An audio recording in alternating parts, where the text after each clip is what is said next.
नमस्कार दोस्तों, कृष्णा एस्ट्रो ज्ञान गंगा के लिए मैं पंडित आनंद मिश्रा आप लोगों का स्वागत करता हूं। आज हम कर्म के द्वारा, कर्म के माध्यम से किस प्रकार हम धन अर्जन करें, उस विषय में हम विशेष रूप से चर्चा करेंगे। शनि आपकी कुंडली में, आप कुंडली बनाएं और उसमें देखें कि आपका शनि किस भाव में बैठा हुआ है। उसके अनुसार आप कर्म करेंगे और कर्म से आपको धन की प्राप्ति होगी। प्रथम भाव में शनि है तो क्या होता है, ऐसे लोग आलसी प्रवृत्ति के हो जाते हैं और जिसके कारण उनका एफर्ट यानी बहुत मेहनत करनी पड़ती है, तब जाकर के कहीं उन्हें धन प्राप्त होता है। तो ऐसे लोगों को, क्योंकि यह भाव किसका है, सूर्य और मंगल का है।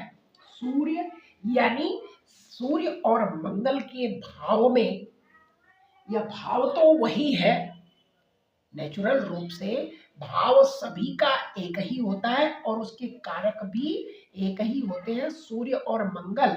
यानी लग्नेश जिस भी भाव में जाते हैं, सूर्य और मंगल के गुणों को लेकर जाते हैं।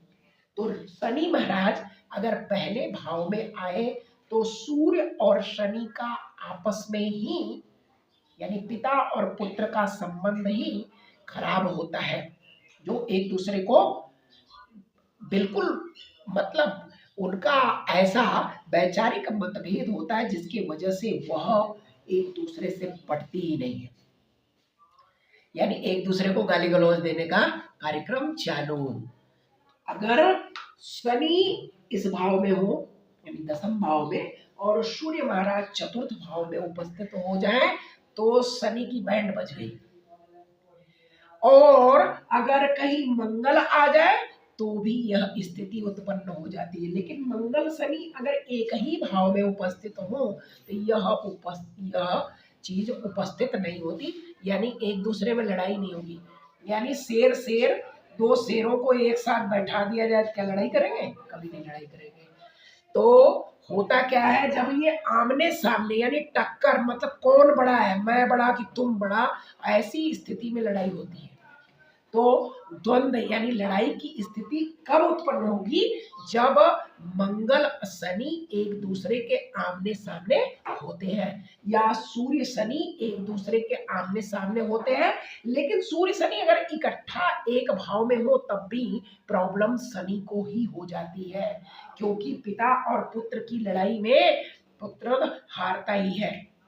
या मंगल शनि की लड़ाई में कौन हारता है? शनि हार जाता है। लेकिन पिता पुत्र में सूर्य चुप हो जाते हैं, पिता है जाने दो, बेटा है छोड़ दिया। लेकिन इन लोगों की लड़ाइयां बड़ी विचित्र ही होती हैं। तो अभी हम उस पर न जाकर के हम अपने शनि महाराज के इन भावों में उपस्थित होने की इस परिचर्चा को आगे बढ़ाते हैं। तो देखते हैं कि शनि महाराज अगर द्वितीय भाव में आए, तृतीय भाव में आए, छठे भाव में आए, नवम भाव में आए, देख लीजिए ध्यान से, 2, 3, 6, 9 इन भावों में अगर आए हैं तो आपको धन कमाना ही चाहिए, निश्चित रूप से धन कमाना चाहिए। अगर आप धन नहीं कमा रहे हैं तो कहीं ना कहीं हो सकता है कि जो शनि की राशि मकर और कुंभ है, आपकी कुंडली में आपके भावानुसार कहीं ना कहीं से चंद्रमा या केतु की दृष्टि आ रही है। चंद्र केतु की छाया दृष्टियां जो क्या करती हैं, यानी शनि के कर्म करने को रोक देती है। या तो शनि मंगल से या सूर्य से पीड़ित है, या इसकी राशियां या यह खुद चंद्र और केतु से पीड़ित है। ऐसी अवस्था में शनि को हर्षित करना पड़ता है। ग्रह कब फल देते हैं, ग्रह कब अच्छे फल देते हैं जानते हैं? जब हर्षित होते हैं। मैं अभी अच्छा कर्म कब करूंगा, जब मैं खुश होऊंगा, आप लोग सब्सक्राइब करेंगे, समझ में है? तो सब्सक्राइब करेंगे, आप लाइक करेंगे, शेयर करेंगे तो मेरा मन हर्षित होगा कि मैं अच्छी अच्छी विशेष रूप से खोज कर पढ़कर आप लोगों को अच्छी से अच्छा ज्ञान दे सकूं। तो वही चीज ग्रहों के अंदर भी उपस्थित होती है। ग्रह जब हर्षित होते हैं तो आपको लखपति, करोड़पति, यहाँ तक कि अरबपति भी बना सकते हैं। लेकिन अब शनि महाराज को हर्षित करना है तो कैसे हर्षित करें? शनि हर्षित होते हैं अपने मित्रों की सहायता से, क्योंकि शनि के बाद कौन सी महादशा चलती है? आप लोग एस्ट्रोलॉजर हैं, पढ़ते पढ़ते समझते समझते आप लोगों को समझ में सब कुछ आ गया है। तो शनि के बाद बुध की महादशा चलती है। बुध को नपुंसक ग्रह कहते हैं। क्यों कहते हैं भाई? क्योंकि वह किसी की तरफ नहीं जाता है, अच्छा बुरा कुछ नहीं, अगर गलत किया है तो गलत, यानी न्यायाधीश। कभी भी जज के केबिन में जाकर जज जहां फैसला देता है वहां एक मूर्ति रखी होती है जिसके आंखों पर पट्टी बंधी रहती है, वही काम बुध का है। बुध आपके सही कर्मों का फल सही सही देता है। तो अगर हम बुध ग्रह को मजबूत करें, बुध ग्रह के लिए किया हुआ कर्म शनिदेव को प्रफुल्लित करता, हर्षित करता है। लोग कहते हैं शनि के लिए हनुमान जी की पूजा कर लो, हनुमान जी को चोला चढ़ा दो, हनुमान जी की भक्ति कर लीजिए, हनुमान जी को तिल और काले लड्डू का भोग लगाए, या शनिदेव को उड़द के बड़े और तिल के लड्डू का भोग लगाए, और तेल और क्या नाम है जल अर्पित करे शनि देव को। बृहस्पति के पेड़ यानी पीपल को आप ले जाकर जल दें, तो इन सब चीजों से क्या होगा?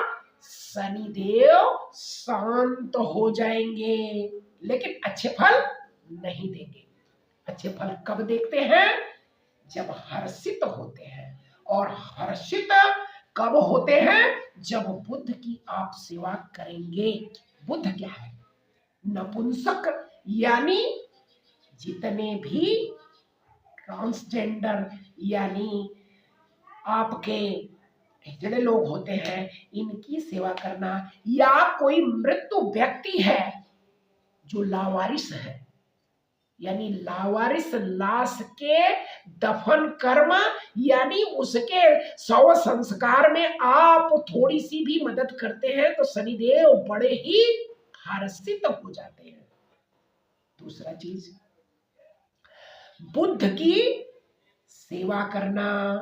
बुध यानी लड़की और बहन, बुआ, बेटी, इनकी अगर आप सेवा करते हैं तो आपके शनिदेव निश्चित ही हर्षित होकर अच्छे फल देंगे। देखिए यहाँ पर यानी 2 नंबर, 3 नंबर, 6 नंबर और 9 नंबर राशि क्या भाव में अगर शनिदेव है तो आपको धनवान बनाने की गारंटी लेते हैं। कहते हैं कर्म करो, शुभ कर्म करो, आपको निश्चित ही आपको अच्छे परिणाम देंगे। तो शनिदेव के बारे में और देखिए, पहले 7वें, 8वें, 11वें और 12वें भाव में शनिदेव कैसे हो जाते हैं? यहाँ पर बहुत अच्छे परिणाम नहीं देते हैं, लेकिन इन्हें हर्षित करके, इन्हें खुश करके आप अपने जीवन में अच्छे परिणाम ले सकते हैं। राधे गोविंद, राधे राधे। अगले एपिसोड में, अगली वीडियो में हम लोग समझेंगे कि शनिदेव कैसे आपको आपके बुरे परिणाम को शुभ परिणाम में परिवर्तित कर देंगे। उसके लिए एक स्पेशल वीडियो मैं आप लोगों के लिए बनाऊंगा। राधे गोविंद, राधे राधे।